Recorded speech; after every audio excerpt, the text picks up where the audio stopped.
નમસ્કાર સ્પર્ધાર્થી મિત્રો, સ્વાગત છે આપનું આજના વિડીયોમાં ને આપ સૌને નવા વર્ષની હાર્દિક શુભેચ્છાઓ। 2025માં જે મિત્રોએ વ્યવસ્થિત તૈયારી કરી છે તેમને 26માં નોકરી મળી જાય। 2025માં ઘણી ઘટનાઓ પહેલી વાર બની, જેમ કે મહિલા વર્લ્ડ કપ પહેલી વાર આપણી બહેનોએ જીત્યું, ત્યારબાદ છે કે આરસીબીએ પહેલી વાર ટ્રોફી ઉઠાવીને આવી ઘણી બધી બાબતો પહેલી વાર થઈ। તો તમને તમારી સૌ પ્રથમ પહેલી નોકરી કહેવાય ને તે 2026માં મળી જાય એવી હાર્દિક શુભેચ્છા। હવે આપણે મુદ્દાની વાત પર આવીએ તો આજનો આપણો ટોપિક શું છે તે તમે થંબનેલમાં જોઈ લીધું હશે કે આપણને જે સ્પર્ધાત્મક પરીક્ષાઓમાં સતત અસફળતાઓ મળે છે તે કેમ મળે છે, તેના કારણો શું હોઈ શકે છે તે બાબતે આપણે આજે ચર્ચા કરીશું। જો મિત્રો, 100%માંથી માત્ર 0.5% મિત્રોને જ સરકારી નોકરી મળતી હોય છે, એટલે કે 200માંથી 1 જણને। એટલે તમારી આજુબાજુ સર્કલમાં જે પણ મિત્રો હશે 199 તે અસફળ રહેશે। એટલે તમને એવું માઇન્ડમાં તો રહેવું જ જોઈએ કે ભાઈ સફળ થવા માટે કંઈક અલગ કરવું પડે। કંઈક અલગ ઇટ મીન્સ એવું નહીં કે તમે આ પુસ્તક વાંચતો હોય તમારો મિત્ર તો તમે બીજું જ ક્યાંક લઈ આવો, એવી રીતે નહીં। અલગ મીન્સ કે બધા જે કરતા છે તેમનાથી વિશેષ કંઈક વધારે એફર્ટ આપશો તો તમને સફળતા મળશે। તો આજના આપણા આ વિડીયોમાં 10 ટોપિક છે તેની ચર્ચા કરીશું, જેમાં તમને એવું લાગશે જ કે ભાઈ હા, આ તો થોડી ઘણી આપણાથી ભૂલ થતી હતી। તો શરૂ કરીએ આજનો વિડીયો। પ્રથમ ટોપિક છે યોગ્ય માર્ગદર્શનનો અભાવ। આ સાચી વાત છે। એક ઉદાહરણ તરીકે તમને સમજાવું કે ધારો કે તમે XYZ એકેડમી, ધારો કે યુવા લઈએ, લિબર્ટી લઈએ કે વર્લ્ડ ઇનબોક્સ લઈએ, એની એકાદ બુક લાયા ઇતિહાસની, તમારો મિત્ર બાજુમાં બેઠો છે તે બીજી કોઈ એકેડમીને લાવ્યો। હવે જો તમે અહીંયા યોગ્ય માર્ગદર્શન એટલે કે તમારી જોડે જો યોગ્ય માર્ગદર્શન ન હોય તો તમે ભટકાઈ જાઓ। તમે શું વિચારશો, અરે પેલાએ તો પેલી બુક લાવી, એમાંથી વધારે પૂછાઈ શકે છે। પછી ત્રીજો મિત્ર મળે, તે બીજી એકેડમીને લાવે કે ના ભાઈ આમાંથી વધારે પૂછાય છે, તો તમે શું કરશો કે મલ્ટિપલ બુક્સ લઈ આવશો, એટલે કે એક કરતાં વધારે બુક એક વિષય માટે લઈ આવશો, અને જેના કારણે તમને ભટકાઈ જશો અને અંતે એ વિષય પૂરતા તમે સીમિત રહી જશો।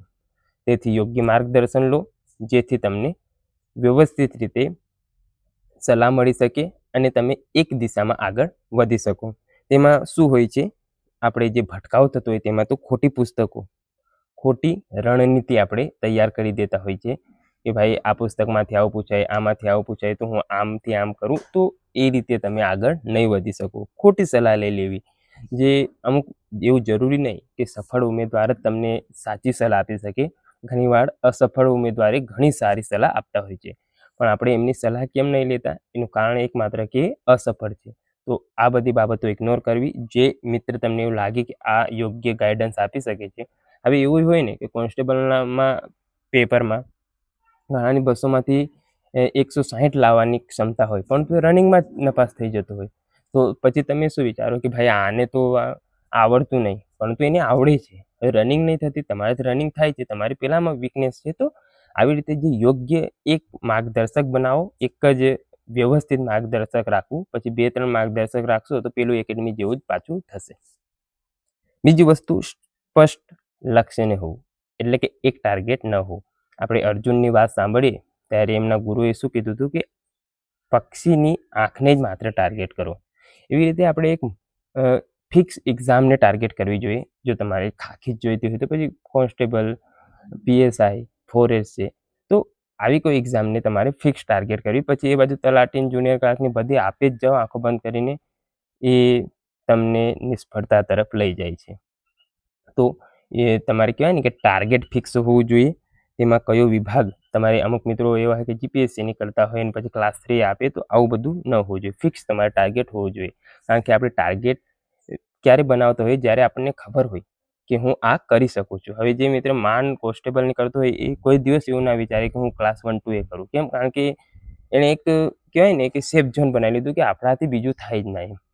એવું નહીં કે કોન્સ્ટેબલવાળા ક્લાસ 1, 2 ના થઈ શકે, પણ ઘણા મિત્રો એવા હોય કે ભાઈ આપણે તો ખાલી કોન્સ્ટેબલ થવું। ઘણીવાર મારી વિદ્યાર્થી જોડે વાત થઈ હોય, મેં કીધું કોન્સ્ટેબલની સાથે થોડીક PSI કરેલું, ના ના એવું, એમાં તો ગુજરાતી ઇંગ્લિશ આવે, તો આવું બધું રહેતું હોય છે। તો ટાર્ગેટ એક ફિક્સ કરો, મલ્ટિપલ ટાર્ગેટને અવોઇડ કરો ને એ દિશામાં આગળ વધો। ત્રીજું છે નિયમિતતાનો અભાવ। જો મિત્રો, એક તમને વાર્તા કહું કે એક શિવલિંગ છે, એના પર ધારો કે તમે એક ડોલ ભરીને પાણી નાખી દીધું, તો ઉપર કોઈ એનું નિશાન નહીં રહે, 5 મિનિટમાં એ સુકાઈ જશે. પરંતુ તમે જોશો તો શિવલિંગની ઉપર જે આપણે માટલો જેવું હોય છે, તેને શું કહેવાય અત્યારે યાદ નહીં આવ્યું, તેમાં પરથી ટીપું ટીપું પાણી પડ્યા કરે ને નિયમિત રીતે, તો એક સમય એવો આવતો હોય છે કે એ ટીપું પાણી નિશાન કહેવાય ને એનો માર્ક ત્યાં છોડી જતો હોય છે. એવી જ રીતે આપણે નિયમિતતા જાળવવાની છે, કન્સિસ્ટન્સી રહેશે તો આજે નહીં તો કાલે તમને સફળતા મળશે જ. બૂંદ બૂંદ સે ઘડા ભરતા એ વાત સાચી છે. હવે બૂંદ બૂંદ સે સમુદ્ર ભરતા એ વાત તો હવે ઠીક છે, પરંતુ ઘડાવાળી વાત તો સાચી છે. તો આ તમારી નિયમિતતા ખાસ જાળવવાની. ત્રીજું છે અભ્યાસ કરતાં વધુ આયોજન. આપણે શું કરીએ છીએ કે વાંચતા તો છે નહીં એટલું બધું, 10, 12, 15 કલાકનું ભૂકા કાઢી નાખવાના ટાઈમ ટેબલો બનાવી દઈએ ને એમાં જ છેલ્લે આપણે અટવાઈ જતા હોઈએ છીએ. તો નાનો ટાર્ગેટ બનાવો, અચીવેબલ ટાર્ગેટ બનાવો, જેનાથી તમે એને અચીવ કરો ને આનંદ માણી શકો કે ના ભાઈ મેં અડધો કલાક ઇંગ્લિશ ગુજરાતી ગમે તે કરવાનું વિચાર્યું હતું તો મેં કર્યું. પછી તમે 5-5 કલાક એક વિષય અથવા 10-10 કલાક એવું બનાવશો ને છેલ્લે અસફળતા મળશે એમાં ટાર્ગેટ અચીવ કરવામાં, તમે એવું વિચારશો કે આપણાથી તો નહીં થાય. એટલે આ અભ્યાસ કરતાં વધુ આયોજન એ વાત સાચી છે. ટાઈમ ટેબલ બનાવવામાં બહુ સમય ન બગાડો અને વ્યવસ્થિત રીતે કન્ટિન્યુટી જાળવી રાખો કે ભાઈ આપણે આ XYZ 8 કલાક સફિશિયન્ટ રહેતા હોય છે. 5મો મુદ્દો છે રિવિઝન ન કરવું. ઘણા મિત્રો શું કરે, વાંચતા જાય, ઇતિહાસ પહોંચ્યું, પછી ભૂગોળે પહોંચ્યા, પરંતુ ઇતિહાસનું વ્યવસ્થિત રિવિઝન જ ન કરે તો પાછો પહેલો પેજ વાંચવા આવશે ને 200માંથી તો પાછું એવું લાગશે કે આ તો ઘણા સમય પહેલાં વાંચ્યું. તો તમારે યોગ્ય રિવિઝન થવું જોઈએ. રિવિઝન કેવી રીતે કરવું એ બાબતે તમે જો કમેન્ટ કરશો તો આપણે એ બાબતે થોડુંક વિસ્તારથી ચર્ચા કરતો વિડીયો બનાવી દઈશું. તો રિવિઝન કરવું પણ ખૂબ જરૂરી છે. છઠ્ઠો છે મોક ટેસ્ટના. જો મિત્રો, મોક ટેસ્ટ ઘણા ઇમ્પોર્ટન્ટ છે. કેમ, આપણે તો બહુ આપેલા નહીં, તેમ છતાં મેં ફોરેસ્ટની એક્ઝામ પહેલાં 5-10 જેટલા મોક ટેસ્ટ તો આપેલા, બહુ નહીં આપ્યા, સબ્જેક્ટ વાઇઝ એવી રીતે નહીં આપ્યા, પરંતુ મોક ટેસ્ટ તો આપ્યા હતા.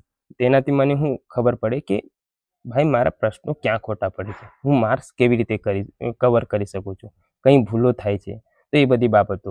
કારણ કે આપણે જોઈએ કે જે વર્લ્ડ કપ રમવા જાય, આપણા માટે આ વર્લ્ડ કપ જ છે, જે ઇન્ડિયન ટીમ હોય તે તૈયારી કેવી રીતે કરે, પ્રેક્ટિસ તો કરે ને, 1 મહિના પહેલાં પ્રેક્ટિસ ચાલુ કરી દે. શું એમને રમતા નહીં આવડતું હોય? પણ તો એમને ખબર છે કે પ્રેક્ટિસ નહીં કરીએ તો ત્યાં જઈને આપણી જે ટાઈમિંગ છે તે બરાબર બેસશે નહીં. જો મોક ટેસ્ટ ના આપો તો આપણને ખબર નથી પડતી કે આપણી ભૂલો ક્યાં થાય છે. ત્યારબાદ સમય વ્યવસ્થાપન કેમ કરવું તે પણ આપણે જાણી શકતા નથી, અને દબાણમાં પરફોર્મન્સ કેવી રીતે કરવું તે બાબતે આપણે અવગત થતા નથી જો મોક ટેસ્ટ ન આપીએ તો. 7મો મુદ્દો છે નકારાત્મક વિચારધારાઓ, કે મારાથી તો નહીં થાય, આટલું બધું કોમ્પિટિશન છે, કેવી રીતે ટકીશ, આ બધી નકારાત્મક વિચારધારાઓ છે. અમારે 823 ભરતી હતી, 4.5 લાખ ફોર્મ ભરાયા હતા, તો તમે ગણો કે 450 કે 500 જણે એક માણસ લેવાનો હોય ને એમાં એ બીડગાર્ડની પરીક્ષા તો માથા ભારે, એના કરતાં કોન્સ્ટેબલ કે બીજી કોઈ કરતા હોય તો થોડુંક સહેલું પડે. બાકી આમાં તમે જોઈ લો ફિઝિકલી એટલું ટફ રહેતું હોય છે, બોયઝનો તો ખાસ કરીને, પાછું ગર્લ્સનોય રહેતો હોય પણ કમ્પેરેટિવલી બોયઝનો તો ઘણો ટફ રહેતો હોય છે, અને મોટાભાગના વિદ્યાર્થીઓ કોન્સ્ટેબલ કરતાં બીડગાર્ડમાં આવવાનું પસંદ કરતા હોય છે. તો કોમ્પિટિશન તો રહેવાનું જ છે. જો તમે ટકશો તો થોડા ઘણા બોલ વાગશે. તમે રમવા જઈએ ને, આપણે તો શરૂઆતમાં આપણને બોલ બેટ પર ના આવે, આમ જાય, ઉપરથી નીકળે, બાજુ પરથી, પણ જેમ ટકી રહીએ ને તો એક સમય એવો આવે કે આપણે બોલ ફૂટબોલ જેવો દેખાય ને આપણે આ સરળતાથી એને મારી શકતા હોઈએ છીએ. ત્યારબાદ મોબાઈલ અને સોશિયલ મીડિયાનું આકર્ષણ. તો આ 100% સાચી વાત છે. મોબાઈલ અને સોશિયલ મીડિયાનો મારી સાથે એવું થાય કે હું અમુક વાર કેવું કે 45 મિનિટનો એકાદ લેક્ચર જોવા બી, લેક્ચર તો ઠીક છે, એકાદ નોટિફિકેશન આવ્યો તો એ ચાલુ કરી દો, પછી આ બાજુ થયા હોય 3 કલાક ને પેલું 45 મિનિટનું જે લેક્ચર હોય તે 20 જ મિનિટ પત્યું હોય. તો આ બધું થોડુંક ધ્યાન રાખવું. ઇન્સ્ટાગ્રામ, એના પર ટાઈમર સેટ કરી દો 15 જ મિનિટ, મેં તો આ જ કર્યું છે. તો તમારે એ કરી દેવાનું 15 મિનિટ.